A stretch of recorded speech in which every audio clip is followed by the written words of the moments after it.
Ang Pilipinas ngayon! Narito na ang pinakamainit na mga balita na nakalap sa bawat sulok ng bansa. Ihahatid sa bawat Pilipino saan man kayo sa mundo. Ang Pilipinas ngayon! Pakinggan ang bawat kaganapan sa bawat lalawigan. Ito ang Pilipinas ngayon!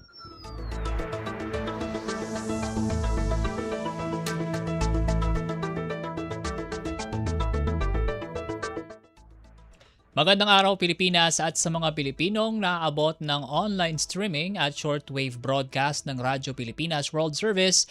Ito po ang programang Ang Pilipinas Ngayon. Ako po si Win Peñano. Ngayon pong araw, amin pong ihatid sa inyo ang mga may init na balita sa bansa, gayon na rin ang mga balita sa probinsya, pangnenegosyo at sports. Kapaloob din po sa ating programa maya-maya ang panayam sa National Irrigation Administration o NIA para kumustahin ang lagay ng mga irrigation facility matapos ang lindol sa Mindanao. Gaya po ng aking nabanggit, napakikinggan po ang ating programa sa shortwave sa pamamagitan po ng ating mga shortwave frequency na 9.920 MHz, 12.120 MHz at 15.190 MHz. Bukod po riyan, kami inyo rin pong napakikinggan sa aming mga streaming platform na PBS Receiver App, official Facebook page ng Radyo Pilipinas World Service, maging sa aming official YouTube channel. Mga kababayan, simulan na nating pasadahan ang mga balita sa araw na ito. Mga kaganapan sa Kamaynilaan at mga kalapit na lalawigan dito sa Ang Pilipinas Ngayon! Ngayon po ay kasama na natin sa linya ng komunikasyon ang administrador ng National Irrigation Administration o NIA, walang iba kundi si Admin Eduardo Eddie Guillen. Admin Eddie, magandang hapon po. Ito po si Win Peñano ng Radyo Pilipinas World Service. Yes sir, magandang po ulit. Magandang hapon Opo. ulit. Ayun nga po, admin, natanong ko po kanina, ito pong NIA nagsagawa po ng monitoring dun po sa mga pasilidad natin dyan sa may part ng Mindanao, particularly yung mga possibly na naapektuhan ng paggalaw ng lupa after po nung malakas na lindol po dyan sa may part ng Sarangani. Kamusta po yung mga nakalap nating datos tsaka impormasyon hinggil po dun sa sinagawa nating monitoring po? Tama po, no? Na-monitor natin ang may mga damages ang ating irrigation facilities dito po sa Region 12. Ano po? Lalo may bagong tapos lang tayo dyan na dam. Yung Antong Dam, yan sa may Sultan Kudarata, no? Mm-hmm. Pero so far naman po, yung main structures, yung mga critical structures, like yung dam, okay naman, wala siya sira. Nagkaroon lang ho siya ng mga damages doon sa irrigation canals, ano po? Yung mga slope protection ng ating mga irrigation canals. Kaya yun po yung ating inaayos ngayon po. Nakatuon na po yung mga tao natin doon para yung mga may standing crop o yung hindi makakadalo yung tubig ay may i-restore po natin kagad. Mm-mm. So lumalabas po dun sa monitoring ng NIA, karamihan po ang may na-damage lang po dun sa mga irrigation facility natin, itong mga canals po. Tama po, lalo na yung mga, meron kasi tayo mga elevated flume, ano? Yung mga elevated na kanal, parang tulay din po yan. So, nandun po yung mga sira at yung mga kanal natin. Talagang malakas po yung lindol kasi, ano?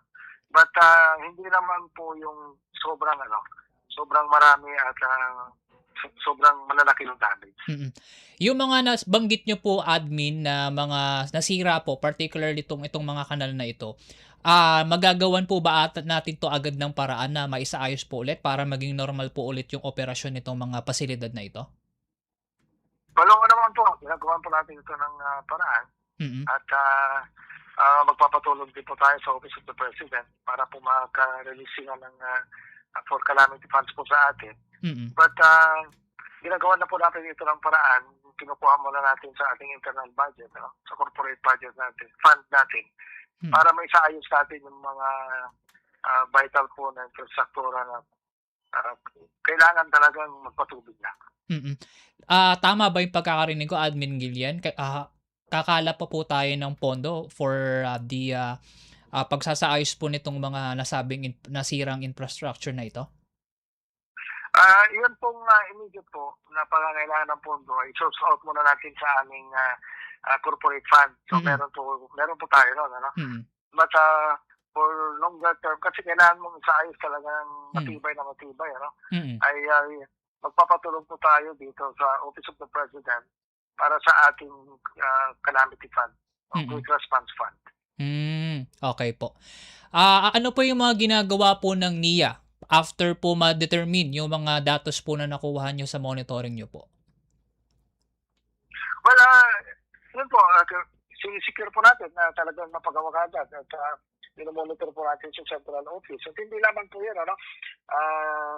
Nagpapatulong din tayo sa ibang government agencies para yung mga affected farmers, kagaya po ng DA, kagaya po ng DSWD, Mm. itong DILG at DOLE, para yung mga affected po ng mga farmers natin ay mabigyan po ng karapatang tulong po. Mm. Doon mismo admin sa mga empleyado nyo na po. Empleyado naman po ng NIA po sa mga regional office natin. Kamusta naman po? Wala naman po bang naapektuhan after po nitong pagyanig ng lindol? Yeah, so far, wala naman po, no? Yung kaagad ng ating, Mm. tinanong noon tumawag tayo sa Mm. opisina at sa mga regional directors noon. Awan ng Diyos, wala naman pong affected, I mean, wala naman nasugatan o nasaktan sa ating mga empleyado. Although, given na po yun, may mga damages din siguro yung kanilang mga bahay o yung matitirahan nila. Apo. Bali, continuous din po yung ating operation ngayon doon sa part po dyan sa may Mindanao, yung mga pasilidad po natin ngayon dyan. Yes, sir. Talagang tinututukan po natin yan, maganda nga, meron tayong mga sariling heavy equipments na may mobilize natin agad para may padala doon sa mga kailangan talagang ayusin ng mabilisan. Mm. Admin, medyo curious lang ako dito. Ang NIA po ba ay nagbibigay din po ba ng some kind of irrigation o nagpo-provide din po ba ito ng mga irrigation doon sa mga mismong palaisdaan bukod mismo doon sa mga palayan? Wala, number one po lang priority natin is itong Agriculture. irrigation po dito sa mga patubig natin. Pero minsan pwede kasi natin sa pamamagitan ng aming convergence projects, Mm. pwede kasi natin padaanin sa palaisdaan yan, dahil palaisdaan, halimbawa, may mga projects po kami na nakatay up po sa DSWD, itong project lawa nila. So, nilalagay po natin yung mga yan dito sa mga solar pump irrigation projects natin. Mm. So, gumagawa sila ng pinaka-fish pen na siya namang imbakan ng tubig. So, papadaanin muna natin doon sa imbakan ng tubig. Kasi, alam niyo po, pag kinakargahan natin ng tubig yan, aerate yung pond, So, maganda yun sa mga isda. Mm. At pagkatapos nun, pupunta na po yung tubig sa mga irrigation canals natin. Wala namang pong nasasayang. Tulad Opo, tama. kung tayo po ay magipag-ugnayan sa dito po sa mga operators po ng mga fish pond. Mm. Natanong ko yan, admin, kasi may nakita tayo mga video na nagsisirculate ngayon sa social media kung saan may isang palaisdaan, I think sa Mindanao din yon, dahil nga doon nga po nangyaring nakarang lindol, na yung mismong palaisdaan mismo ay inuuga yung mismong kanilang palaisdaan, and possibly dahil doon sa pag-uga na yun at pagbuka mismo ng lupa, magkaroon ng some kind of leak doon sa kanilang palaisdaan. Wala, basta ang priority po ng NIA lagi ay itong irrigation. Kung pumapasok man kami ng joint venture o kaya yung convergence dito sa mga palaisdaan, ay ang number one purpose po noon as an additional impoundment ng tubig para maka-augment doon sa ating mga patubig. At again, nagagamit din naman nagagamit na naman nila sa kanilang mga aquaculture project. Additional naman po yun sa food security natin. In fact, yung malalaking dams po natin, kagaya ng Pantabangan at Pagat, ay magkakaroon po kami ng malalaking projects yan, katuwang ang private sector, para magtayo sila ng mga aquaculture facilities dyan, para madagdagan yung ating food security. Alam niyo, maganda kasi sa palaisdaan, ang katiran ko naman, kung nandun sa loob ng ating dam, wala naman kung mawawala sa atin. Yung mga pinapakain na nilang fish, makakatulong pa makapag-add ng fertilizer sa ating ating mga palaisdaan, ay sa ating palayan, ano? Mm. At kung magkaroon man ng bagyo, ang alam nyo kasi ang palay, pag nagkaroon ng bagyo, nagagamit sa yan Mm. sisira. Yung mga aquaculture naman, yung mga palaisdaan naman, pag masira man yung palaisdaan, nandoon pa rin naman sa loob ng ating dam yung mga isda. So, hindi ho nasa yan. Tama po. Kailangan lang maging tayo. Mm. Makipagtulungan lang naman po. Admin Gillian, hingi na lang po sana kami ngayon ng mensahe sa inyo, sa ating mga kababayan po dyan sa Mindanao na naapektuhan po nitong lindol at ang inyo pong baka nais po kayong ibigay na assurance para sa kanila, particularly po yung mga magsasaka nating kababayan dyan na naapektuhan din po nitong nagdaang lindol. Walang masasabi lang po sa ating mga bayaning magsasaka kasi talagang sila yung ating kapartner, ano po, ay kapit lang tayo, ano ho, at alam niyo naman po ang ating gobyerno, ang ating presidente, ay kayo po ang Hello po. priority agenda, ano? Mm-mm. Kaya magtulungan. Mm-mm. Hindi naman po ay, asahan niyo po sa niya, gagawin naman namin lahat ang ating paraan para po ma-reach out kayo at maayos yung mga nasira mga irrigation facilities natin. Sir, pwede bang magbigay din ako ng mensahe sa ating mga nakikinig naman, ano? Sa ating mga nakikinig naman, ay huwag din natin po kalimutan, ano po, na bawat kanin na nasa ating mga hapag ay galing po yan sa pawis at dugo lang ating mga kababayan magsasaka, mga bayaning magsasaka. Ang pakiusap ko lang naman, kasi nakita ko yung interview ni Secretary Laurel, ano? Sinasabi niya na ang nasasayang daw na kanin, yung nasa mesa na sa loob ng isang taon sa ating bansa ay umaabot ng 300,000 metric tons. Napakarami po yun, ano?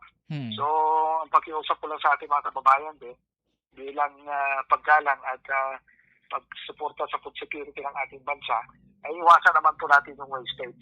Sayang po hirap na ng panahon, so magtulungan lamang po tayo. Tama po. Maraming salamat po. Tama po. Kasi parang may ihahambing natin yan sa sa mga pagtatapon ng basura, 'di ba? Kung halimbawa yung balat ng candy tinapon mo ng isang individual.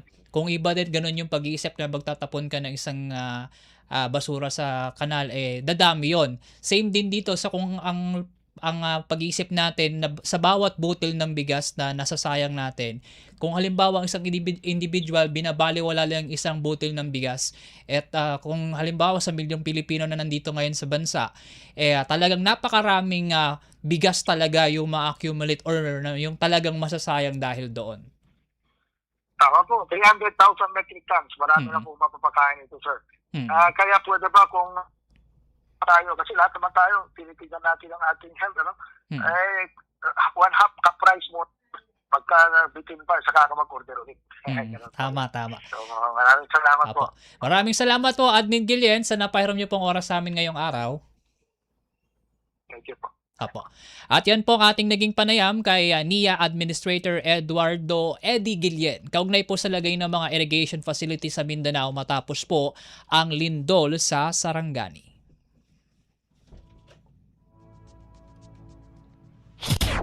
Mga kaganapan sa Kamaynilaan at mga kalapit na lalawigan dito sa Ang Pilipinas Ngayon.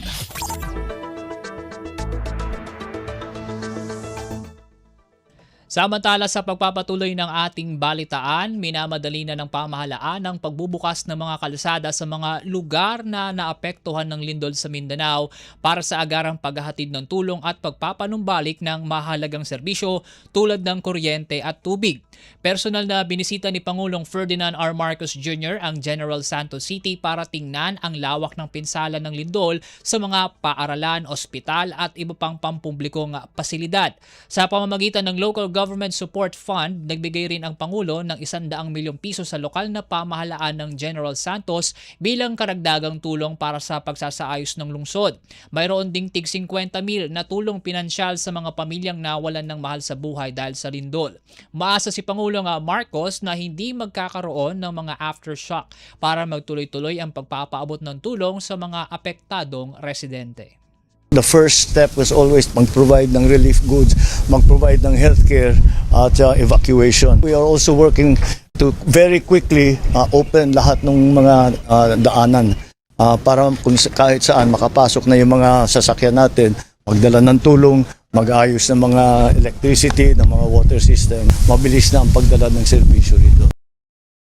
Pangulong Ferdinand R. Marcos Jr.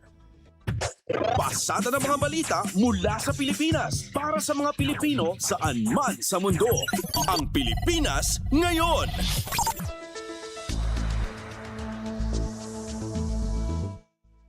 Sa kaugnay na balita, sasailalim sa psychosocial support training ang mga guro mula sa mga lugar na tinamaan ng magnitude 7.8 na lindol. Ayon kay Pangulong Ferdinand R. Marcos Jr., kailangan ito upang matulungan ng mga guro ng kanilang mga mag-aaral na maging emotionally at mentally stable matapos ang nangyaring pagyanig. Samantala, tiniyak din ng Pangulo ang tulong sa mga nasiraan ng bahay, gayon din ang mga naapektuhan ng trabaho bunsod ng lindol. Yung mga out of work ngayon, dahil nagsara ang mga tindahan, hindi sila nagtatrabaho and no work, no pay yan. Kaya meron din silang konting tulong na tinatanggap mula sa DSWD at saka siyempre yung tupad sa DOLE and IX na ating tulong for all our citizens in crisis situation. Pangulong Ferdinand R. Marcos Jr. Kumpleto, detalyadong balitaan, di papahuli sa mahahalagang kaganapan. Kamustahin ang inang bayan, ang Pilipinas ngayon.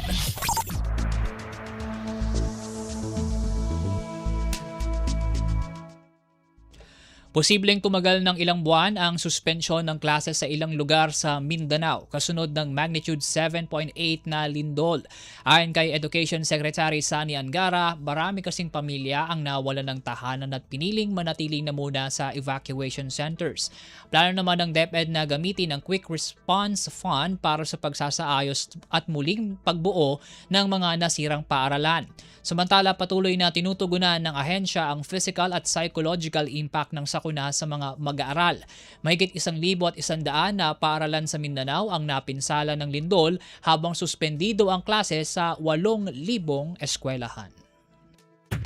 Pasada ng mga balita mula sa Pilipinas para sa mga Pilipino saan man sa mundo. Ang Pilipinas ngayon.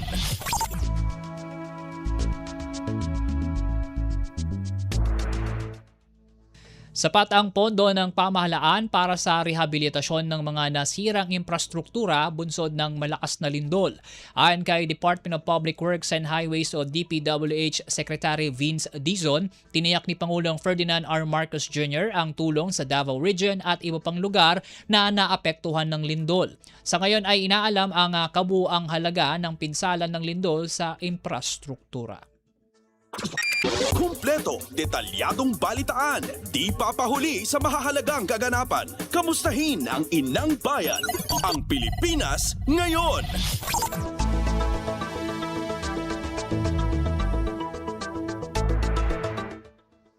Samantala, umapela ngayon ng tulong ang pamahalaan mula sa mga private contractors upang kapit-bisig na maisaayos ang mga lansangang napinsala ng malakas na lindol sa Mindanao. Aminado si Department of Public Works and Highways o DPWH Secretary Vince Dizon na hindi kayang balikatin ng pamahalaan ng mag-isa ang malawak na pinsalang iniwan ng lindol. Ilan sa nabanggit ng kalihim na nakita ang may sirang mga kalsada ay Sarangani, General Santos, South Cotabato, Davao Occidental at Del Sur. Positibo naman anya ang tugon ng mga pribadong contractors at nagpahayag ng kahandaang makatulong sa pagsasaayos ng mga napinsalang lansangan. Ang daming mga nasira dyan. So hindi na kaya ng DPWH lang to, kaya sabi ko, pati mga pribadong kontratista, immobilize na lahat. Yan ang pahayag ni DPWH Secretary Vince Dizon. Kumpleto, detalyadong balitaan, di papahuli sa mahahalagang kaganapan. Kamustahin ang inang bayan, ang Pilipinas ngayon.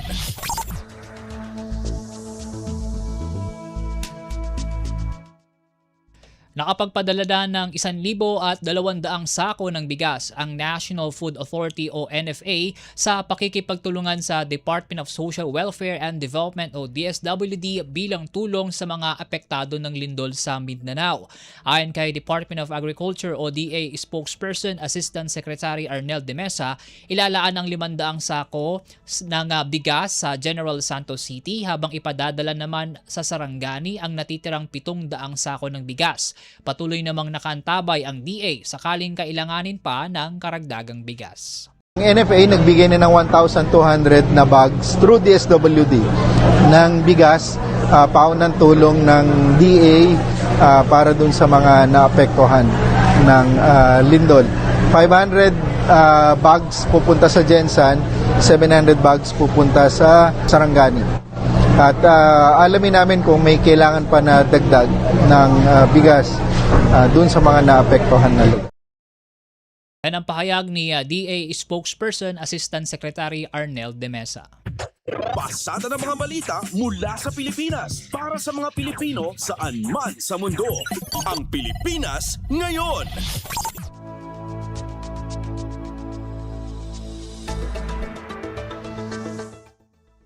Tiniyak ng Department of Agriculture o DA ang tulong sa sektor ng agrikultura kasunod ng magnitude 7.8 na lindol sa ilang bahagi ng Mindanao. Bagamat walang malaking agricultural damage sa Sarangani at General Santos City, sinabi ni Agriculture Assistant Secretary Arnel de Mesa na handa namang ilabas ang anumang kakailanganing tulong. Kabilang dito ang Survival and Recovery Loan Insurance Package at naka-preposition na items para sa crops, fisheries at livestock. Samantala, tinitingnan din ng DA ang sitwasyon sa Ilocos Norte kasunod ng napaulat na oil spill sa barangay La Virgen Milagrosa sa bayan ng Badok. Pasada ng mga balita mula sa Pilipinas para sa mga Pilipino saan man sa mundo. Ang Pilipinas ngayon.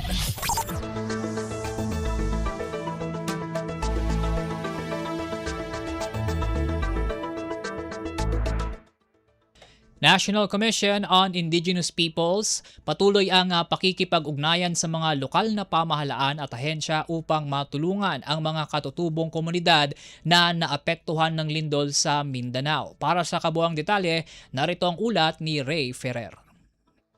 Patuloy na nakikipag-ugnayan ang National Commission on Indigenous Peoples sa local government units at iba pang ahensya ng pamahalaan upang matulungan ang mga katutubong komunidad na naapektuhan ng malakas na lindol sa Mindanao.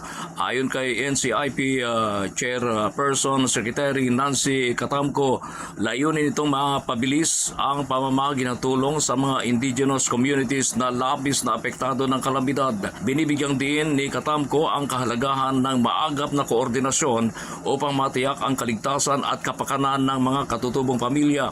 Iniikayat din niya ang mga pinuno ng tribo na agad makipag-ugnayan sa field offices ng NCIP at sa lokal na pamahalaan upang mabilis na matukoy ang mga pangunahing pangangailangan sa mga apektadong komunidad. Kabilang sa mga pangunahing kailangan ang pagkain, pansamantalang matutuluyan at iba pang serbisyong panlipunan. Giit pa ni Catamco, mahalaga ang pagkakaisa, katatagan at pagtutulungan sa panahon ng krisis at tiniyak na walang komunidad na maiiwan sa patuloy na pagtugon at pagbangon. Tiniyak ng NCIP na nananatiling naka-alerto ito habang patuloy ang aftershocks at assessment sa mga apektadong lalawigan. Para sa Bagong Pilipinas, Ray Ferrer, Radyo Pilipinas, Radyo Publiko. Kumpleto, detalyadong balitaan, di papahuli sa mahahalagang kaganapan. Kamustahin ang inang bayan, ang Pilipinas ngayon.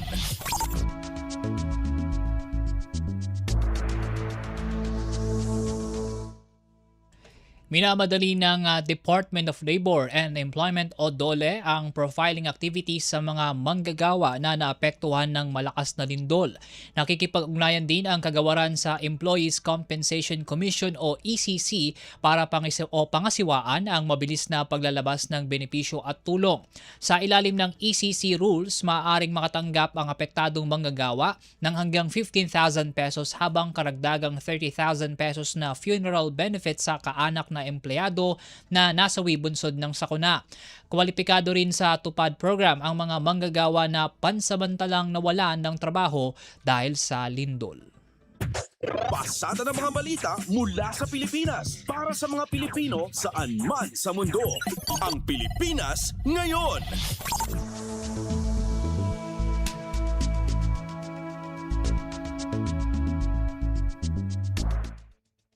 Sa iba pang balita, lubos ang kasiyahan ni Department of Education o DepEd Secretary Sani Angara sa mahigpit na pagtutok ng Department of Public Works and Highways o DPWH sa pagtatayo ng 4-story classroom building sa San Francisco High School sa Quezon City. Ani Angara, malaking tulong ang bagong classroom building na ito upang maputol na ang dekadekadang double shifting ng mga klase sa nasabing paaralan. Kakibat nito ang positibong pananaw ni Secretary Angara na magiging maganda ang kalidad ng pagtuturo at pagkatuto ng mga mag-aaral sa tulong ng bagong gusali. First time ito na sabi ng principal mula dekada 60 pa na naalala niya naka-double shift na po ito dahil mataong lugar ito. Itong dahil merong si SM na 24 classrooms tapos meron pa si DPWH na 60 classrooms na pinalit dun sa nasunog na 10 classroom. Yun ang kalalabasan nito. So kami kumpiyansa na gaganda po ang kalidad ng learning o pagkatuto ng mga bata dito. At maaring di natin makita kagad pero over time mararamdaman. Education Secretary Sani Angara. Kumpleto, detalyadong balitaan, di papahuli sa mahahalagang kaganapan. Kamustahin ang inang bayan, ang Pilipinas ngayon.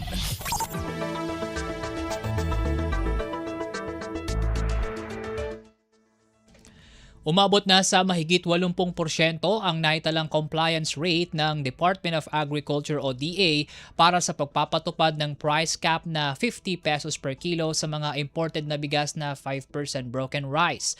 Ayon kay DA Assistant Secretary Willie Ann Angsi, indikasyon ito na epektibo ang isinasagawang monitoring ng pamahalaan lalo na sa mga patuloy na lumalabag sa itinakdang price cap sa imported na bigas. Pagdating naman sa retailers na na-issuehan ng notice of violation, sumampa na ang mga ito sa 36 kung saan 13 sa mga ito ang sumagot na sa kagawaran kaugnay ng nakitang paglabag sa imported rice price cap.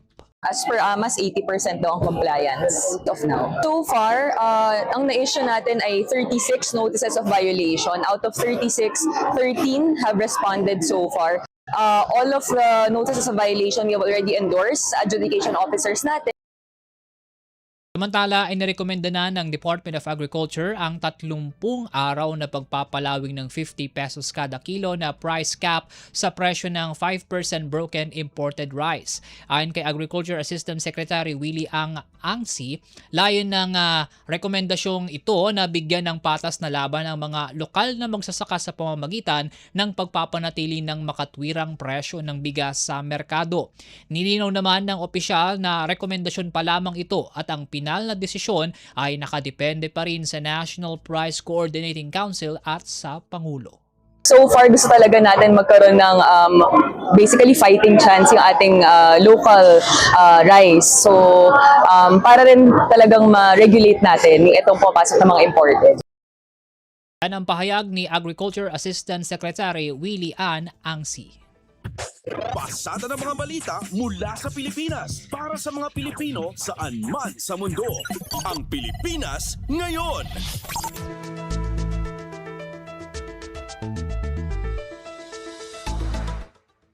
Sa kaugnay na balita, sinigundahan ni Agriculture Spokesperson Assistant Secretary Arnel de Mesa ang planong extension ng price cap para sa imported na bigas. Ani de Mesa, hindi naman magiging masakit na suntok sa mga retailer ang pagpapalawig ng rice price cap sa imported na bigas dahil sa mababang presyo ng bigas sa pandaigdigang merkado. Makatutulong kasi ang extension ng price cap upang hindi na sumirit pataas ang presyo ng lokal na bigas. Alam natin na mas effective siya pag short-term ang implementation. Siguro another month will not hurt para ma-ensure natin na yung gains natin, kasi yung local rice natin, which is 80% na ma-produce, ang SRP natin on 53. So if you look, malaki ang may tutulong ng pagpataw ng continuous ng price cap for imported rice para ma-tame yung presyo kasi doon ka uhugot eh. Ng pahayag ni DA spokesperson Assistant Secretary Arnel de Mesa. Kumpleto, detalyadong balitaan, di papahuli sa mahahalagang kaganapan. Kamustahin ang inang bayan, ang Pilipinas ngayon.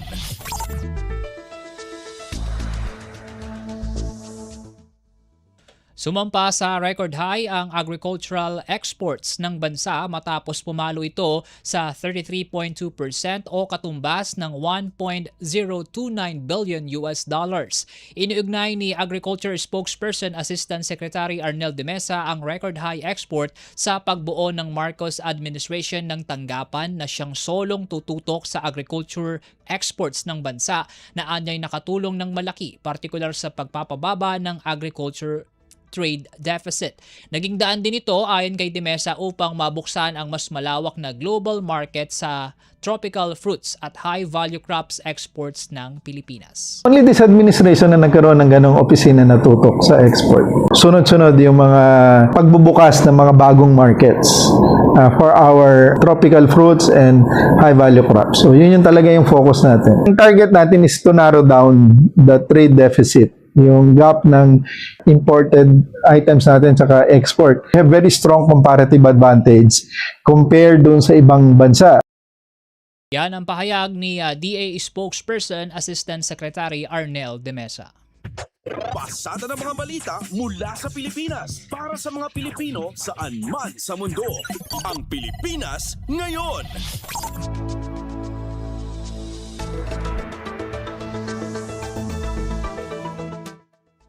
Samantala, balitaan naman sa Senado. Acting Senate President Sherwin Gatchalian nilinaw na nananatiling 16 na boto ang kailangan upang makonvict ang isang opisyal ng pamahalaan sa impeachment trial.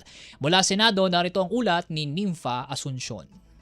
Nilinaw ni Acting Senate President at Senate President Pro Tempore Sherwin Gatchalian na nananatiling 16 na boto ang kinakailangan para makonvict ang isang opisyal sa impeachment trial alinsunod sa itinatakda ng konstitusyon. Sinabi ni Gatchalian na kinakailangang 2/3 vote para sa conviction sa impeachment trial ni Vice President Sara Duterte ay isang malinaw na mandato ng konstitusyon at hindi naapektuhan ang anumang pagbabago sa sigalot sa liderato ng Senado. Nakasaad niya sa Article 11, Section 3.6 ng saligang batas na walang sino mang maaaring mahatulan sa impeachment trial nang walang pagsang-ayon ng 2/3 ng lahat ng mga miyembro ng Senado. Binigyang diin ng Acting SP na mananatiling 16 na boto ang threshold anuman ang dami ng mga senador na dumalo sa paglilitis, aling grupo ang may kontrol sa kapulungan o kung sino ang nagpe-preside sa impeachment court. Samantala, nakatakda ang pre-trial conference sa June 18 habang inaatasan naman ng kampo ni VP Sara at ang House Prosecution Panel na isumite ang kanilang pre-trial brief bago o sa June 15. Nakatakda namang magsimula ang mismong paglilitis sa July 6. Giniti Gatchalian na maayos sa gumugulong ang proseso ng impeachment at malinaw ang mga patakarang sinusunod ng Senado. Mula Senado para sa Bagong Pilipinas, Nympha Asuncion, Radyo Pilipinas, Radyo Publiko. Kumpleto, detalyadong balitaan, di papahuli sa mahahalagang kaganapan. Kamustahin ang inang bayan, ang Pilipinas ngayon.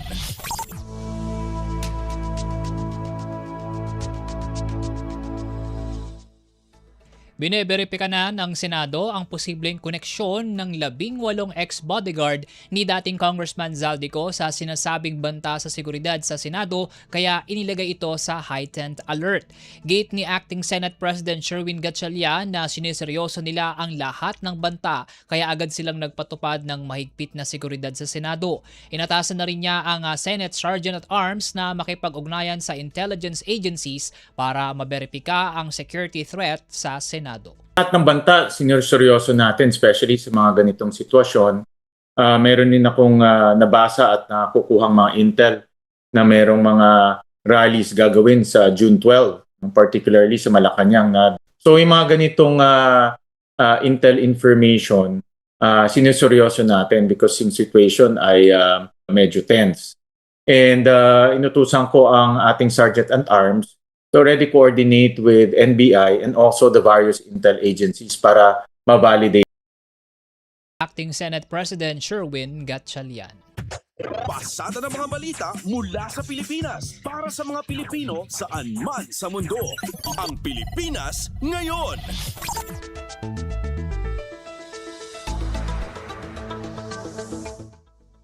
Kinumpirma ni Senate Sergeant-at-Arms Alfred Corpus na nakikipag-ugnayan na sila sa mga otoridad at intelligence agency, partikular ang Philippine National Police, Armed Forces of the Philippines at National Intelligence Coordinating Agency upang maberipika ang mga nakuha nilang impormasyon kaugnay sa banta sa seguridad ng Senado.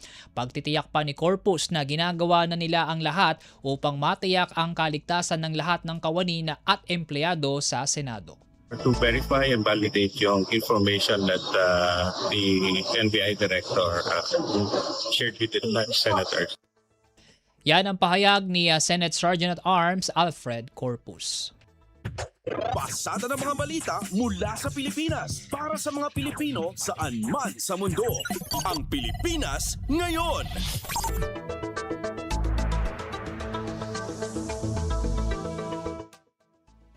Binigyang diin ni Senador Ping Lacson na wala nang dapat alinlangan ang mga empleyado ng Senado kung sino ang dapat nasundin dahil ang Gatchalian-led majority bloc anya ang kinikilala ng Civil Service Commission o CSC at iba pang kaukulang autoridad.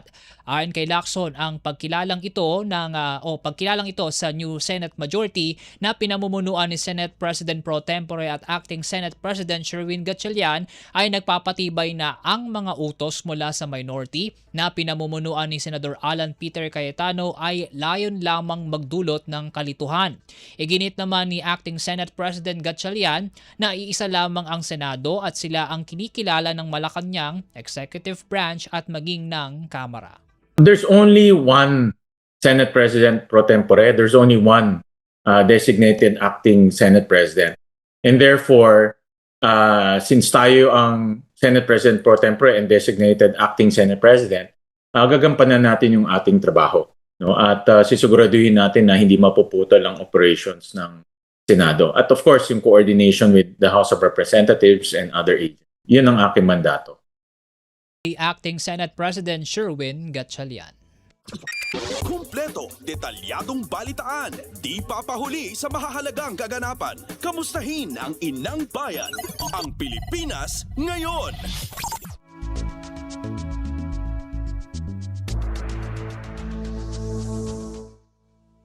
Kinundinan ng Clergy for Good Governance ang mga naging aksyon at pahayag ni Senador Alan Peter Cayetano hinggil sa paggamit nito sa Diyos sa kanyang mga pahayag.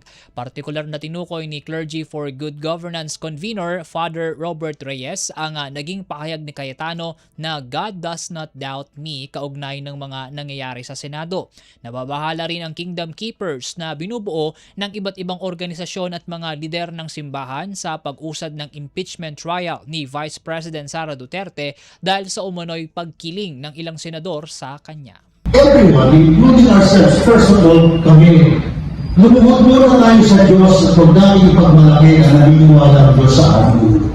Nakita ko, lumuhod si Alan Peter at tinawagan niya yung mga pastor na i-bless yung demonyo niya. So, demonic, kaya sabi ko dito, the Philippines is not poisoned by the demons and idols of blasphemy, idolatry, greed, lies, treachery, and conspiracy. Ang pahayag ni Clergy for Good Governance Convener Father Robert Reyes. Pasada ng mga balita mula sa Pilipinas para sa mga Pilipino saan man sa mundo. Ang Pilipinas ngayon.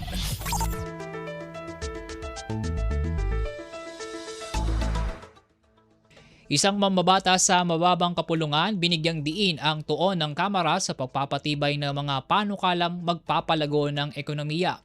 Mula Kamara de Representantes, narito ang ulat ni Melanie Valdos Reyes. Binigyan diin ni Camarines Sur 1st District Representative Tsuyoshi Horibata na nananatiling nakatuon ng Kamara sa pagpapatibay ng mga panukalang magsusulong ng paglago ng ekonomiya, lilikha ng mas maraming oportunidad para sa mga negosyo at magpapabuti sa buhay ng mga pamilyang Pilipino. Sa kanyang mensahe bilang kinatawan ni House Speaker Faustino Boji D sa pagbubukas ng 20th Manila Foods and Beverage Expo sa World Trade Center, ibinahagi ni Horibata ang mga nagawa ng Kamara sa unang regular session ng 20th Congress. Ayon kay Horibata, ipinapakita ng mga naipasa at inaprubahang panukalang batas ang pagtutok nito sa mga programang may direktang pakinabang sa ekonomiya at mamamayan. Sa harap ng mga negosyante, exhibitors at iba pang stakeholders ng industriya na dumalo sa taon-taon ng Expo, sinabi ni Horibata na magkakatulad ang layunin ng Kamara at pribadong sektor sa paglikha ng mga oportunidad na magpapabuti sa kalagayan at buhay ng mga Pilipino. Para sa Bagong Pilipinas, Melanie Valdos Reyes, Radyo Pilipinas, Radyo Publiko. Pasada ng mga balita mula sa Pilipinas para sa mga Pilipino saan man sa mundo. Ang Pilipinas ngayon.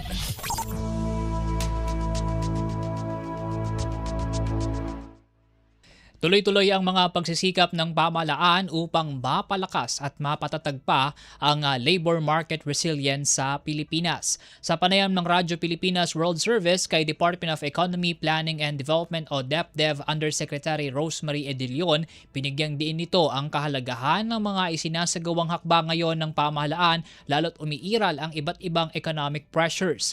Ani Edilion, mahalaga ang patuloy na operasyon ng labor demand sector sa kabila ng mga kinahaharap na economic challenges ng bansa upang manatiling matatag ang economic standing ng Pilipinas. Hindi lang on the part of labor supply, ibig sabihin yung mga nagtatrabaho, dapat nakahanda sila yung kahit anong challenges ma-overcome, no? Pero ang gusto rin namin, ultimo yun sa labor demand sector, yun sa mga investment side, na sana ay kahit anong challenges is patuloy pa rin yung kanilang pag-operate, no? Kaya nilang mag-adjust ng kanilang mga proseso. Yan ang pahayag ni DepDev Undersecretary Rosemary Edilion. Kumpleto, detalyadong balitaan, di papahuli sa mahahalagang kaganapan. Kamustahin ang inang bayan, ang Pilipinas ngayon.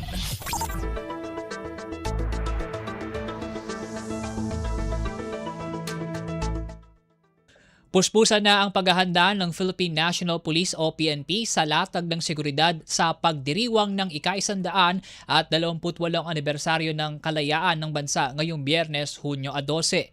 Pinagana na ang mga police regional office sa buong bansa ang kanilang security plans katuwang ang mga local government unit at iba pang partner agencies para sa mga aktibidad kaugnay ng pagdiriwang. Ayon kay PNP spokesperson Police Colonel Allen Reyco, magpapakalat ang National Capital Region Police Office ng kabuang 12,414 personnel at force multiplier sa Metro Manila.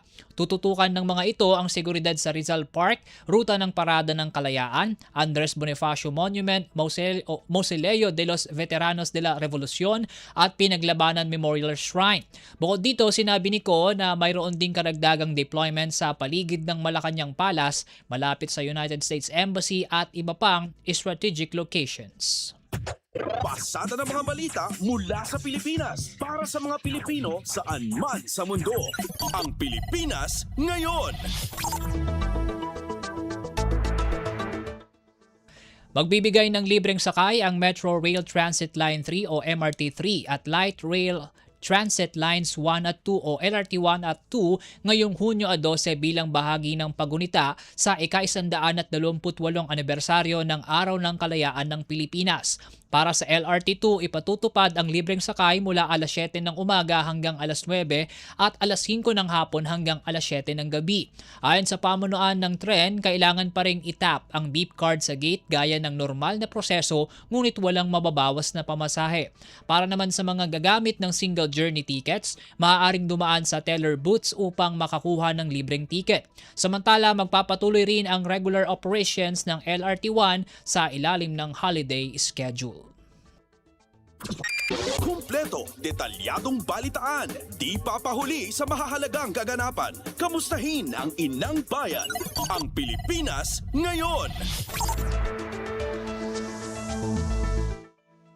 Patuloy na inaalam ng mga otoridad ang layunin ng natuklasang floating platform sa Panatag Shoal. Namataan ng National Task Force for the West Philippine Sea ang platform nitong Mayo at sinasabing may kaugnayan ito sa dalawang Chinese research vessel malapit sa naturang bahura. Ayon kay Philippine Coast Guard spokesperson for the West Philippine Sea, Rear Admiral J. Tariela, posibleng nagsasagawa ang platform ng illegal na scientific research sa Panatag Shoal. Naniniwala naman si National Maritime Council Undersecretary Alexander Lopez na data gathering ang ginagawa ng platform, subalit hindi tiyak kung anong datos ang kanilang kinokolekta. Ang Panatag Shoal ay pasok sa exclusive economic zone ng Pilipinas. Pasada ng mga balita mula sa Pilipinas para sa mga Pilipino saan man sa mundo. Ang Pilipinas ngayon.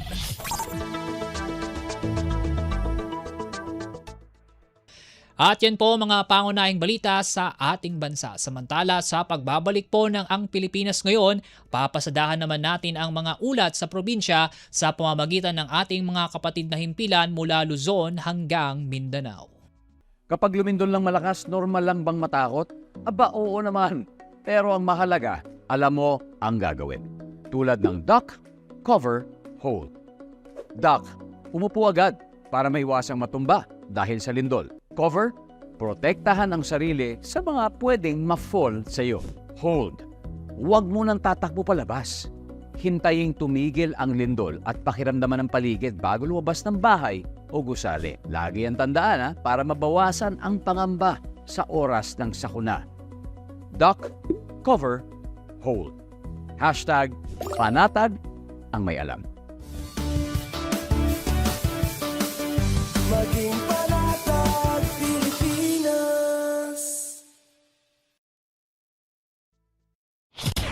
Balita mula sa lalawigan sa bawat rehiyon ng ating bayan. Dito sa Ang Pilipinas Ngayon.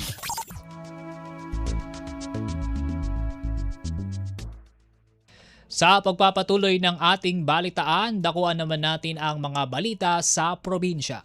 Una sa ating balitang probinsya, lokal na pamahalaan sa Ilocos Norte naghatid ng agarang tulong sa mga residenteng apektado ng oil spill sa bayan ng Badok sa Ilocos Norte. Para sa kabuang detalye ng balitang yan, narito ang ulat ni Jude Pitpitan mula Radyo Pilipinas, Lawag. Agarop, 225 kahon, dagiti relief packs nga inbunong iti lokal gobyerno dito Ilocos Norte, iti barangay La Virgen Milagrosa, Badok, Ilocos Norte. Kalpasan na napasamak iti oil spill, iti naisadsad barko, iti nasoong nga lugar. Dahil tagat pakaibilangan dagiti mangalap, dagiti tagpapataod ti seaweeds, dagiti bumalay, ganda dumapay. Inbaga ni Gobernador Cecilia Araneta Marcos, anaswerte pailaang dagiti residente, iti nasoong nga lugar, gaputa saan diniretso, iti barko tinasoong komunidad, ken na isalatla iti kabatbatuan na paset ti baybay. No pay kasta binigbig ti gobernador adakkel latat epekto ti insidente, makagapo adagos da nagpatulod kadagiti relief packs. Malaksid kadagiti makan adapay ti Municipal Health Office anapan ng kita ti kasasad ti salon at dagiti umili. Detaget kalpasan asaan pay nagmaumaw ti angot iti krudo nga agtaod ti nasuo barko. May palagip nga iti napalabas nga aldaw nagtulong-tulong dagiti kamkameng iti Philippine Coast Guard, Philippine National Police, Bureau of Fire Protection, LGU kan dagiti residente anang dalos iti mild oil spill anapasamak iti nakasadsadan iti barko. Manipod iti syudad ti Lawag, Jude Pitpitan para iti Radyo Pilipinas World Service. Balita mula sa lalawigan sa bawat rehiyon ng ating bayan. Dito sa Ang Pilipinas Ngayon.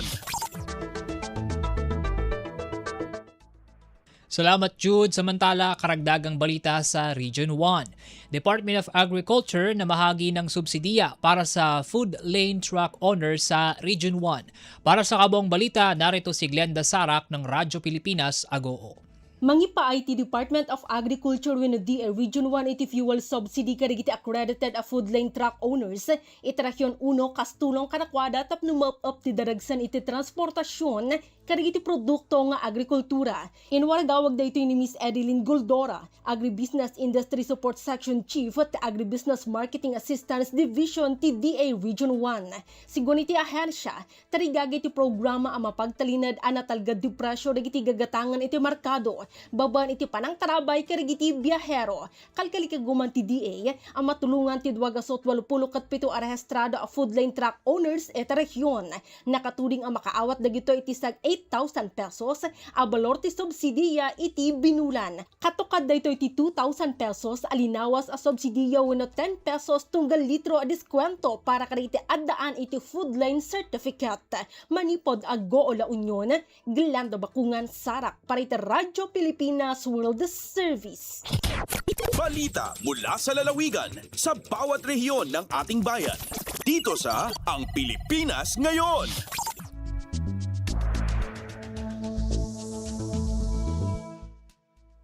Salamat Glenda, mula Region 1 tawid naman tayo sa Kabisayaan. Intelligence Unit ng Eastern Samar Police na panatili ang pagiging top performer sa Eastern Visayas. Sa ang kabuang ulat, hatid ni Daisy Belizar ng Radyo Pilipinas, Borongan. Padayon ang pagdominar han Intelligence Unit han Eastern Samar Police Provincial Office kun ESPPO-PIO katapos nira utro nga makuhan top 1 nga pwesto habugos ni Eastern Visayas. Hailaro man pamumuno ni Provincial Director Police Colonel Ernesto R. Macasil ngan PIO Chief Police Lieutenant Colonel Herbert Joey Grata ginpasidunggan ang unit ha Camp Roberto Kang Leon Palo Leyte. Nakapati kan ESPPO-PIO hin pinakaitas nga 405 nga puntos tikangan Abril 25 tubtub Mayo 24 hini nga tuig. Basar hatun pagbosisi hatun assessment han Police Regional Office 8 haira Administrative Operation ngan Intelligence Efficiency. Kasumpay hini gintago siya ni PD Macasil hatun bugos nga pwersa nga nagsari nga bunga inihin pagkaurusa ngan epektibo nga liderato. Nagaghat gyapon hiya nga sustiniran ini nga excelente nga serbisyo para han kataluwasan han publiko. Para Habagong Pilipinas, Daisy Lalosa Bilizar, Radyo Pilipinas, Radyo Publiko, Borongan. Balita mula sa lalawigan sa bawat rehiyon ng ating bayan. Dito sa Ang Pilipinas Ngayon. Salamat Daisy, mula Samar, lipat naman tayo sa Leyte. Sako-sakong bigas ipinamahagi sa mga sagip saka beneficiary sa bayan ng Anahawan sa Southern Leyte. Si Ria Mikate ng Radyo Pilipinas sugod sa detalye.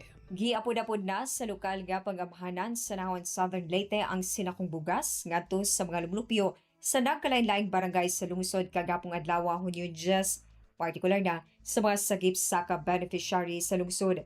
Gigahinan og 5 million pesos nga pondo ang mga hinabang gikan sa nasudong gobyerno ilawom sa Local Government Support Fund kun LGSF Food Assistance.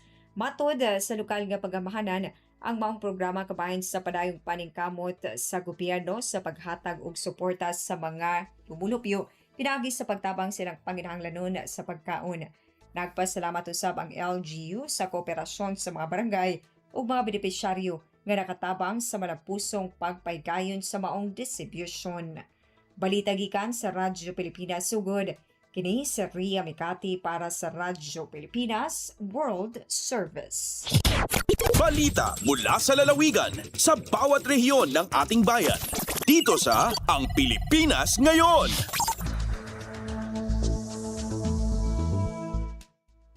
Salamat Ria. Samantala mula Kabisayaan, dako naman tayo sa Mindanao. City Health Office nagsagawa ng Family Health Advocacy Home Partners classes sa Barangay Patag at Puntod. Ang kabuang ulat hatid ni Ryan Carbon ng Radyo Pilipinas, Cagayan de Oro. Sa tinguha nga mas mudagan pa ang mga home-based health communicator sa syudad, nagpahigayon ang City Health Office o Family Health Advocacy Home Partners classes sa Barangay Patag o Barangay Puntod, Baguhay lang. Ang Family Health Advocacy Home Partners class nagtumong sa pagpaligon sa kahibalo o advokasya sa mga pamilya kalabot sa pag-atiman sa panglawas. Lakip sa mga gisgutan mao ang dengue fever o sa kaseryosong viral infection nga mapasa pinaagi sa mga nataptan nga Aedes mosquito, pagpugong sa rabies, mga gabayan sa universal health coverage o ang promosyon sa 7 ka healthy habits. Giorganisar kini sa City Health Office isip kabahin sa ilang paningkamot nga madugangan ang gidaghanon sa mga FHAHP graduates nga formal nga matawag og home-based health communicators. Ang mga graduates maoy mutabang sa paghatag og impormasyon og edukasyon bahin sa paglawas ngadto sa mga miyembro sa ilang mga pamilya og sa ilang komunidad. Gikan sa Cagayan de Oro, Ryan Carbon para sa Radyo Pilipinas World Service. Balita mula sa lalawigan sa bawat rehiyon ng ating bayan. Dito sa Ang Pilipinas Ngayon.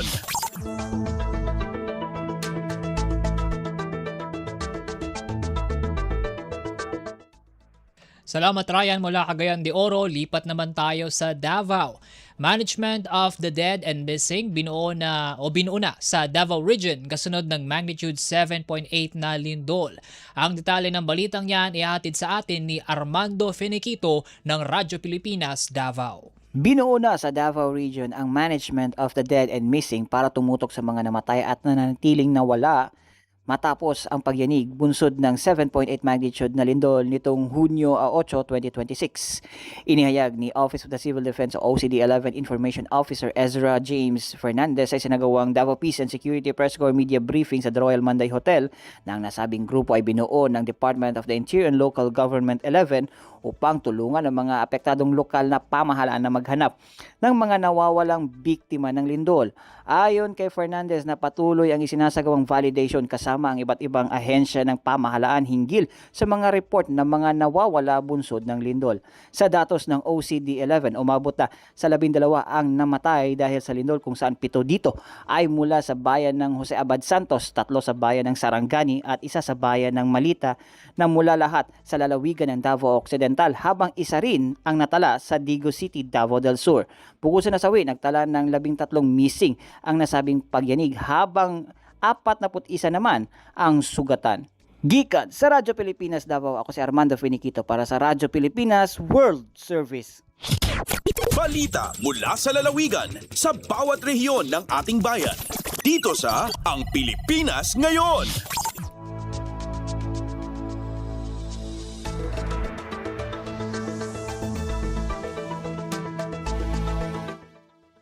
Salamat Armando. Samantala mula Davao, tungo naman tayo sa Zamboanga.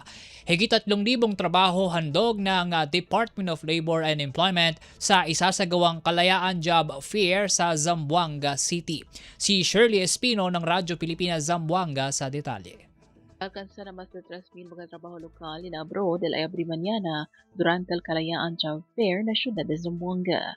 Durante el acta 128 Philippine Independence Day Press Conference del Department of Labor and Employment of Dole 9 junto con el otro partner agencies, ya anuncia el mencionado oficina el mag-aktibidad para la celebración del Día de Independencia. Uno de este amol job fair que conduce a 2 lugar ng Zamboanga Peninsula.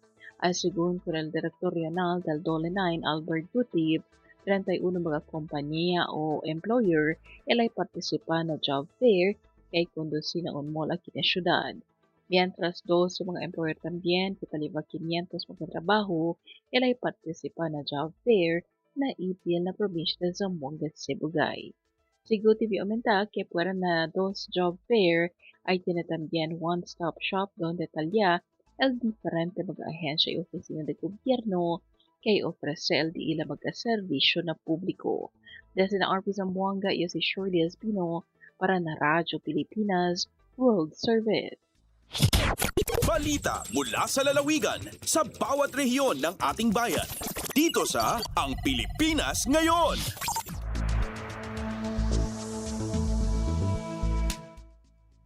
Salamat Shirley mula Zamboanga. Kawing naman tayo sa Caraga. Department of Social Welfare and Development Caraga nagkaloob ng agarang suporta sa Region 12 para sa mga biktima ng lindol. Si Dayanara Hake ng Radyo Pilipinas Butuan sa detalye. May padala ang Department of Social Welfare and Development kung DSWD Field Office Caraga o piniling miyembro sa Quick Response Team kung QRT para ipakatap sa Region 12 isip augmentation support sa nagpadayon nga disaster response operations diini pahigayon-dayon og deployment briefing kagahapon Hunyo 10 sa DSWD Field Office Caraga alang sa mga QRT. Ang gipakatap nga mga miyembro sa QRT motabang sa DSWD Field Office 12 sa paghatod sa tukma sa panahon o responsive nga mga interbensyon sa mga komunidad nga naapektuhan sa bag-o lang nga magnitude 7.8 nga linog diin nakahatag og dakong kadaot ug pagkabalda sa mga apektadong lugar. Si Field Office Regional Director Mariflor Doliaga maoy nangulo sa briefing og nagpahinumdom sa team nga ipatigbabaw ang profesionalismo sa tanang panahon ug magpabiling mahuna-hunaon ug matinahuron sa kultura, tradisyon ug life experiences sa komunidad nga ilang alagaran. Pinaagi niini nga inisyatiba ang DSWD Field Office Caraga nagpamatuod pag-usab sa ilang pasalig sa paghatag dayon ug makahuluganon nga suporta sa mga komunidad sa panahon sa krisis. Para sa Bagong Pilipinas, Dayanara Hake, Radyo Pilipinas, Radyo Publiko, Butuan. Balita mula sa lalawigan sa bawat rehiyon ng ating bayan. Dito sa Ang Pilipinas Ngayon.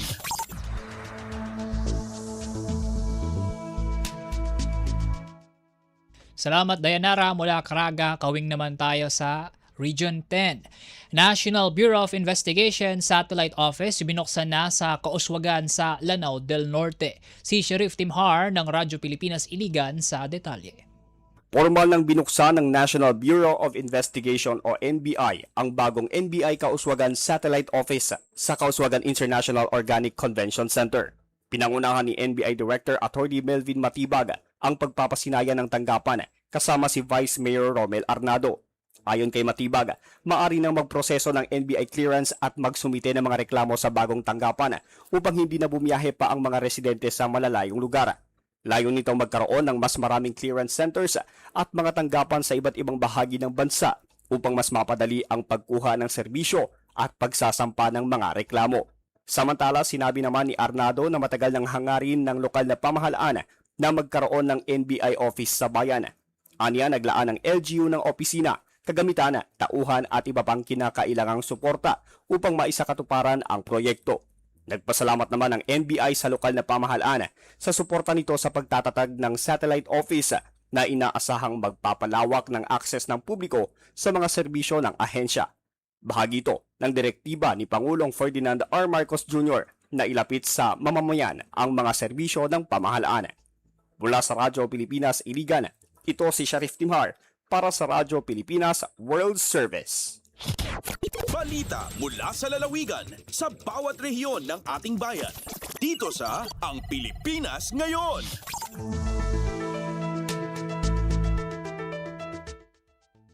At yan po mga pangunahing balita sa mga kapatid na himpilan sa iba't ibang dako ng bansa. Samantala mula Balitang Probinsya, tunguhin naman natin ang mga may init na balita sa larangan ng pagnenegosyo at kalakalan na ihatid sa atin ni Steph Vicente.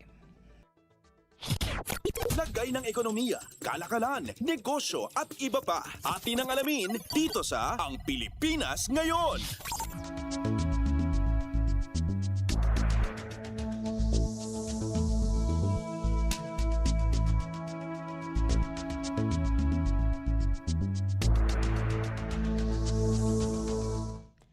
Magandang araw, narito na po ang ating segmentong Balitang Negosyo at Kalakalan. Pumalo sa 1.03 billion US dollars ang halaga ng agricultural exports ng Pilipinas noong Abril 2026 ayon sa Philippine Statistics Authority o PSA. Mas mataas ito ng 33.2% kumpara sa 772.68 million US dollars na naitala noong Abril 2025 at ito na ang pinakamataas na antas mula nang magsimula ang datos noong taong 2000.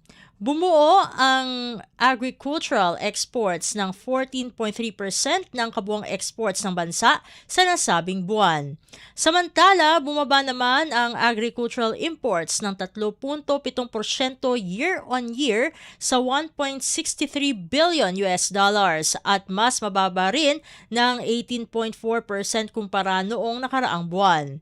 Sa kabuuan, umabot sa 2.66 billion US dollars ang two-way trade sa agrikultura, mas mataas ng 7.8% taon sa taon, ngunit bahagyang bumaba ng 2.9% o mula sa nakaraang buwan. Nanguna ang Malaysia bilang pangunahing pamilihan ng farm export sa ASEAN habang ang The Netherlands ang top destination sa European Union. Kabilang sa pangunahing iniluluwas ng bansa ang animal at vegetable fats at oils habang ang cereals naman ang nangungunang inaangkat na produktong agrikultural. Lagay ng ekonomiya, kalakalan, negosyo at iba pa. Atin ang alamin dito sa Ang Pilipinas Ngayon. Samantala, pinaigting ng Pilipinas ang pagpapalawak ng merkado para sa kilalang mangga ng Guimaras sa pamamagitan ng bagong export shipment patungong Europe at Hong Kong. Ayon sa ulat, kabuuang 200 kilo ng sariwang mangga mula sa Coco Mojo Mango Farm sa Sibuna, Guimaras ang ipinadala noong Hunyo 9. Mula rito, 50 kilo ang itinakdang magtungo para sa Netherlands, 50 kilo sa Belgium at 100 kilo naman ang para sa Hong Kong. Ang mga padala sa Belgium at the Netherlands ay nagsisilbing promotional exports upang ipakilala ang mangga ng Guimaras sa mga potensyal na mamimili at industriya sa Europa. Samantala, ang shipment sa Hong Kong ay ilalaan sa mga diplomat at panauhin kaugnay ng pagdiriwang ng ika-100 at 28 araw ng kalayaan ng Pilipinas. Sinusuportahan ang inisyatiba ng Bureau of Plant Industry sa pamagitan ng technical, laboratorio at quarantine certification upang matiyak ang food safety at plant health standards ng mga dayuhang merkado. Ayon sa Department of Agriculture, mahalaga ang ganitong pagpapalawak ng export market upang mapataas ang kita ng mga magsasaka at makalikha ng mas maraming trabaho sa sektor ng agrikultura.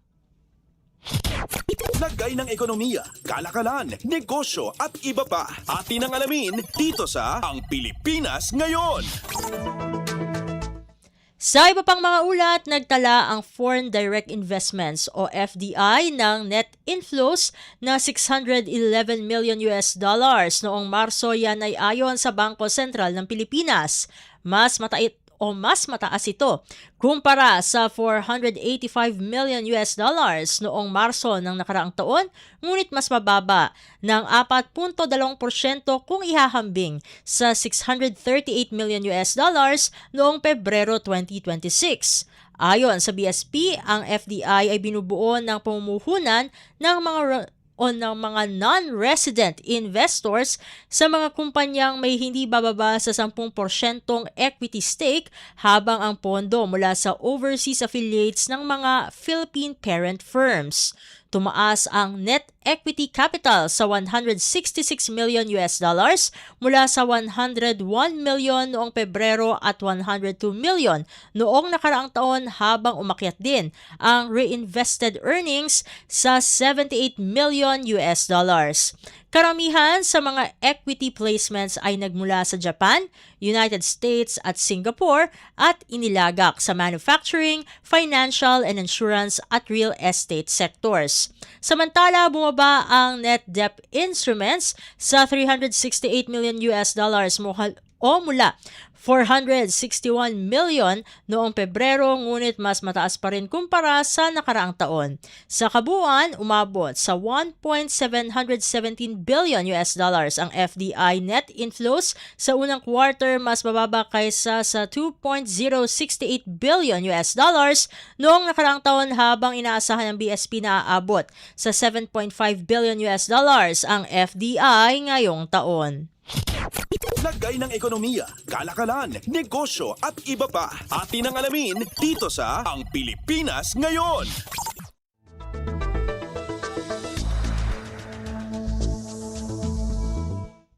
Samantala, bumagal ang paglago ng pagpapautang ng mga bangko sa micro, small and medium enterprises o MSMEs hanggang Marso. Yan ay ayon sa Bangko Sentral ng Pilipinas. Batay sa datos, umabot sa 574.81 billion pesos ang kabuang pautang sa sektor, na mas mataas ng 5.12% kumpara noong nakaraang taon, ngunit mas mababa sa naitalang pagtaas sa huling bahagi ng 2025. Ito na ang ikatlong sunod na quarter na nanatiling single digit ang paglago, habang ika-4 na sunod na quarter naman ang paghina ng taunang expansion. Nanatili ring halos hindi nagbago ang kabuang halaga ng pautang kumpara noong buwan ng Disyembre at bumubuo lamang ito sa 4.73% ng kabuang loan portfolio ng banking system. Sa kabila ng pagtatapos ng mandatory lending requirement noong 2018 sa ilalim ng Magna Carta for MSMEs, patuloy pa rin minomonitor ng BSP ang daloy ng pautang sa sektor.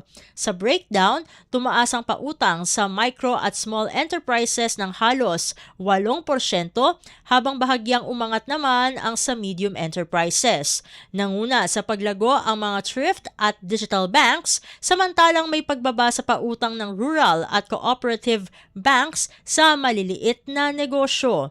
Mahalaga ang MSMEs sa ekonomiya ng bansa dahil bumubuo ang mga ito ng mahigit 99% ng kabuang negosyo at nag-aambag ng tinatayang 40% sa economic output ng Pilipinas. Lagay ng ekonomiya, kalakalan, negosyo at iba pa. Atin ang alamin dito sa Ang Pilipinas Ngayon. At sa pagtatapos ng ating segmento, narito ang palitan ng salapi ngayong araw, Hunyo 11, 2026. Ang US dollar ay katumbas ng 61 pesos and 50 centavos habang nasa 38 centavos naman ang Japanese yen. Ang Singaporean dollar ay katumbas ng 47 pesos and 78 centavos habang nasa 4 centavos naman ang South Korean won.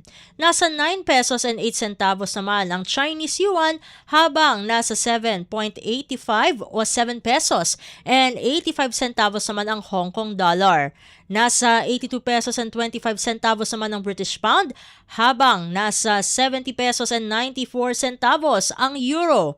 Ang Canadian dollar ay katumbas ng 44 pesos and 11 centavos habang nasa 16 pesos and 74 centavos naman ang Saudi Arabian rial. Lagay ng ekonomiya, kalakalan, negosyo at iba pa. Atin ang alamin dito sa Ang Pilipinas Ngayon. At dito na po nagtatapos ang ating segmentong Balitang Negosyo at Kalakalan para sa araw na ito. Ako po ang inyong lingkod, Steph Vicente, para sa Radyo Pilipinas World Service. Didiretso na tayo sa ating segmentong Balitang Sports na ihahatid sa atin ng ating kasamang si Leo Magpayo. Updates at pinakahuling mga usapin sa mundo ng palakasan. Atin ang pakinggan dito sa Ang Pilipinas Ngayon.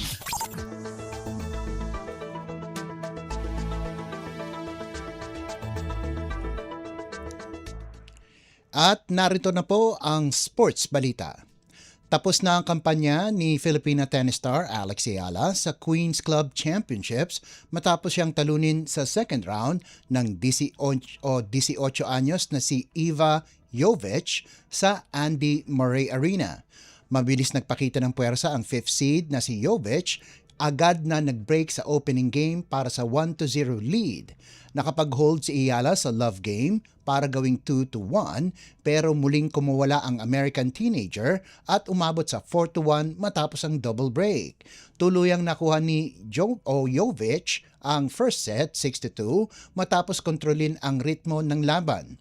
Bagamat 45% lang ang first serve percentage ni Jovic, nagtala siya ng 12 winners at 3 unforced errors, indikasyon ng kanyang matatag na laro. Mas agresibo si Ayala pagpasok ng second set. Mula 15-30 sa kanyang unang service game, nagpakola siya ng malalakas na serve para makuha ang 1-0 lead. Pero mabilis bumawi si Jovic, tumira ng dalawang sunod na aces para i-level ang laro sa 1-all bago muling mag-break para sa 2-1 advantage. Hindi na binitawan ni Jovic ang momentum at tinapos ang laban sa 6-2 at 6-2. May kabuang 26 na winners at 9 na unforced errors habang nagtala si Ayala ng 19 na unforced errors. Susunod na sasabak si Ayala sa Berlin kung saan siya ay lalahok bilang qualifier simula Hunyo 15. Updates at pinakahuling mga usapin sa mundo ng palakasan. Atin ang pakinggan dito sa Ang Pilipinas Ngayon. Tumama sa tamang tiyempo si Jordan Heading habang nagpatigas ng depensa ang talk and text tropang 5G upang kunin ang 106-98 na panalo kontra Barangay Ginebra San Miguel sa Game 4 ng PBA Season 50 Commissioner's Cup Finals sa harap ng mahigit 16,000 manonood sa Araneta Coliseum. Nagliyab si Heading sa kanyang shooting, nagtapos na may 29 na puntos kabilang ang 5 3-pointers para itabla ng TNT ang serye sa isang virtual best of 3. Ayon kay TNT head coach Shot Reyes, maganda ang shooting ni Jordan pero kombinasyon ng opensa at depensa ang nagpanatili sa kanila sa laro at nagbigay ng pagkakataon para manalo. Lumobo pa sa 18 puntos ang lamang ng tropang 5G sa second half matapos nilang pigilan ang opensa ng Ginebra. Pinanatili ng TNT ang Gene King sa 35.7% shooting sa third quarter at isang field goal lamang sa mahabang bahagi ng fourth quarter. Nasa pawan ng panalo ng TNT ang gabi para kina RJ Barrientos at Justin Brownlee na kapwa ginawaran bilang Best Player of the Conference at Best Import of the Conference bago magsimula ang laro.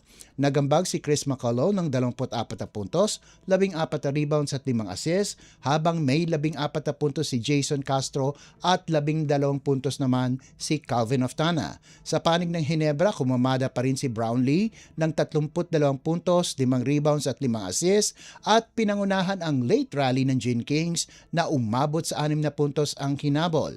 Naglista si Abarrientos ng 21 puntos, 17 dito sa first half pero kinapos ang Ginebra sa dulo matapos magpakawala si McCullough ng ilang clutch plays kabilang ang isang matinding dunk sa huling minuto.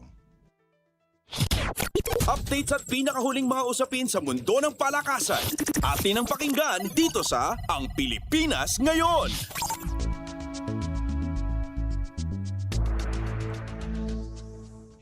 Matikas ang naging simula ng Gilas Pilipinas Boys sa FIBA Under-18 Asia Cup SIABA qualifiers matapos nilang ilampaso ang Vietnam 121-28 sa Changkapo Gym sa Krabi, Thailand nitong Miyerkules.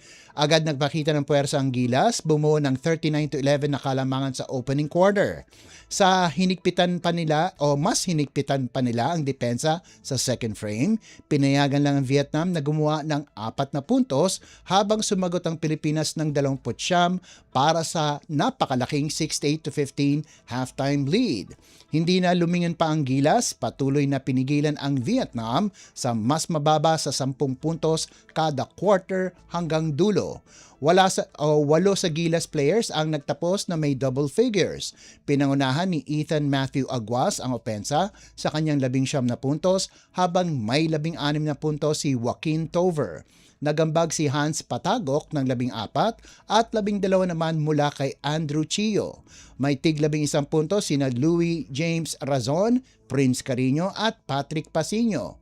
Samantala, nagpakitang gilas si Chog Moral sa all-around performance na may 5 puntos, 5 rebounds, 10 assists at 7 steals. Susunod na makakarap ng gilas ang Singapore ngayong Huwebes sa parehong venue.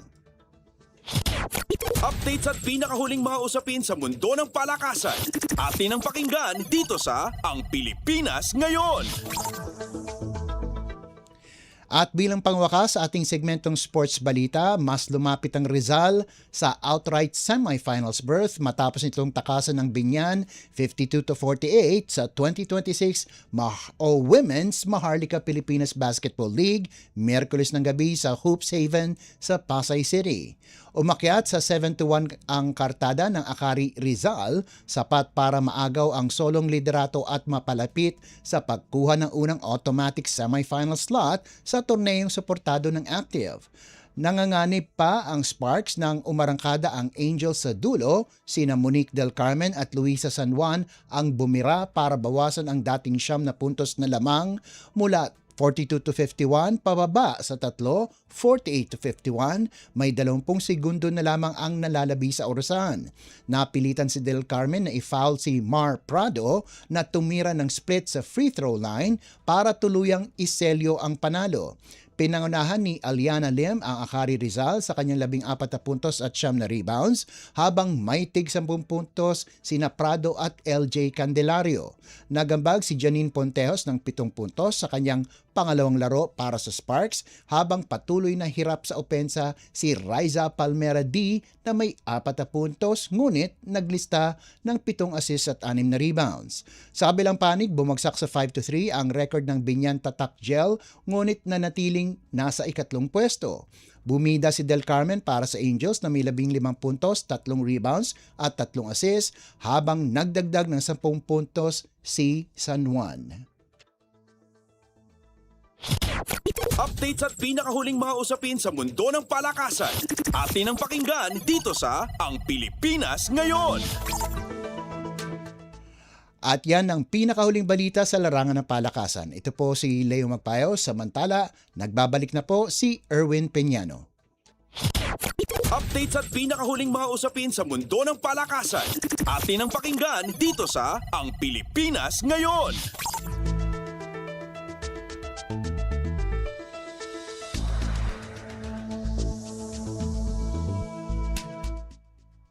Salamat Leo para sa ating sports balita ngayong araw.